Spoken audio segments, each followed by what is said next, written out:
Hello বন্ধুরা, তোমরা সবাই কেমন আছো? তো আজকের ভিডিওতে আমি আপনাদের নিয়ে এসেছি নিয়ামতপুর উপজেলার একদম জিরো পয়েন্টে, যেখানে নতুনভাবে শুরু করেছে আকর্ষণীয় শপিং স্পট মিনা মার্কেট। চলুন ভিতরে ঢুকে একটু ঘুরে দেখা যাক। মার্কেটে ঢুকতেই চোখে পড়ে পরিষ্কার আর সুন্দর সাজানো পরিবেশ। পুরো জায়গাটায় একটাই ফ্যামিলি শপিং অনুভূতি আছে, মানে পরিবার নিয়ে স্বাচ্ছন্দ্যে কেনাকাটা করার মতো। এখানে বাচ্চাদের জন্য রয়েছে নানান ধরনের রঙিন খেলনা, যা ছোটদের খুবই আকর্ষণ করবে।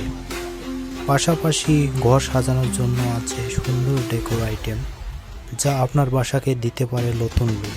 পোশাক সেকশনও আছে, ছেলেদের জন্য স্টাইলিশ পোশাক ও ব্লেজার, আর মেয়েদের জন্য বিভিন্ন কসমেটিক ও পোশাক সব এক জায়গায় পাওয়া যাচ্ছে। এছাড়াও দৈনন্দিন ব্যবহারের জন্য মেলামাইনের থালা বাসন সহ প্রয়োজনীয় অনেক জিনিস এখানে রয়েছে। সব মিলিয়ে মিনা মার্কেট নিয়ামতপুর কেনাকাটার জন্য একটি সুন্দর নতুন গন্তব্য। পরিবার বা বন্ধুদের নিয়ে ঘুরে আসতে পারেন, কেনাকাটাও হবে, সময় কাটানোও হবে। ভিডিওটি ভালো লাগলে লাইক দিন, কমেন্ট করে জানান আপনার মতামত। আবার দেখা হবে নতুন কোনো ভিডিওতে। সে পর্যন্ত সবাই ভালো থাকবেন। ধন্যবাদ।